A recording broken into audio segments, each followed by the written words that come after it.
तुम्ही हे कधी पाहिलंय का? काही चित्र लक्ष वेधून घेतात, इतकी संतुलित व आकर्षक का वाटतात? याचा कधी विचार केलाय का? याचं उत्तर सापडतं आपल्याला चित्ररचनेमध्ये. या चित्ररचनेचा एक प्रकार आहे रूल ऑफ थर्ड्स. तो आज आपण या सोप्या भाषेमध्ये समजून घेणार आहोत. नमस्कार, मी अंकिता आर्ट व्हीलमध्ये तुमचं स्वागत करते. मी या व्हिडिओमधून चित्रकारांना चित्रकौशल्य कसं वाढवायचं हे अगदी सोप्या भाषेमध्ये शिकवते. आज आपण रूल ऑफ थर्ड याविषयी समजून घेणार आहोत. चला तर मग सुरुवात करूया. रूल ऑफ थर्ड मध्ये आपण कॅनव्हासला 9 भागांमध्ये विभागतो. 2 उभ्या व 2 आडव्या रेषांच्या सहाय्याने विभागणी होते.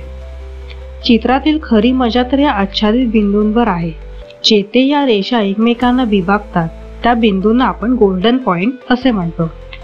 जर आपण या बिंदूंवर चित्रातील मुख्य घटक चितारला तर चित्र जास्त आकर्षक बनतात. रूल ऑफ थर्ड्स का काम करतो? आपण समोर स्क्रीनवर चित्र पाहतोय, त्यात एकच चित्र आहे. एकात रूल ऑफ थर्ड वापरलाय व दुसरीकडे मध्यवर्ती चित्ररचना केली आहे. या दोन्ही चित्रातील भावातील फरक नक्की जाणवला असेल. एक चित्र जे रूल ऑफ थर्ड मध्ये चितारले ते अधिक गतिशील, लयदार व बोलके वाटते. या चित्रात मुख्य घटकावरून आपली नजर आजूबाजूच्या भिंतींवर फिरते, आकाश न्याहाळते. या चित्रात फक्त झाडाचे चित्र नसून या झाडाभोवतालची देखील माहिती देते.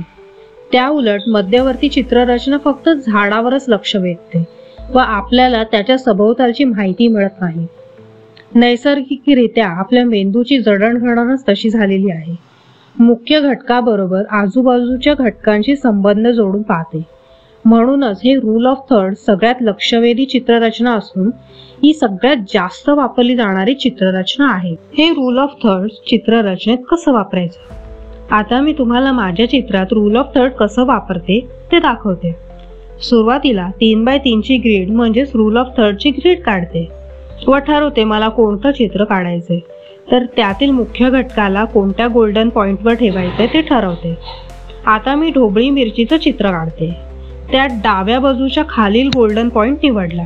मिरच्या ऑफ सेंटरवर चितारल्या व त्याच्या सभोवताची रिकामी जागा या मिरच्यांना इंटरेस्टिंग बनवते.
काही प्रसिद्ध चित्रांमार्फत आपण हे रूल ऑफ थर्ड समजूया.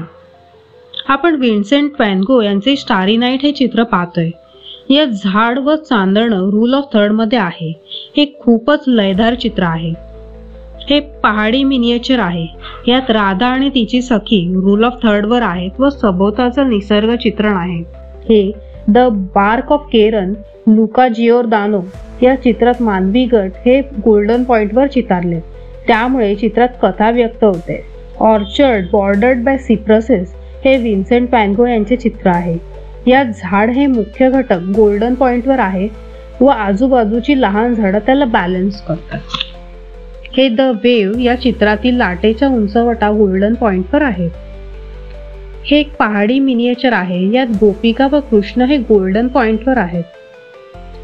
पेंटिंग्स बरोबरच आपल्याला हे रूल ऑफ थर्ड छायाचित्रात व शिल्पकलेत देखील पाहावयास मिळतो.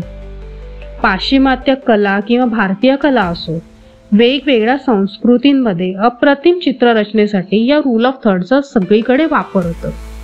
हे एक कालातीत चित्ररचना असून रूल ऑफ थर्डचा वापर कधीही फसत नाही.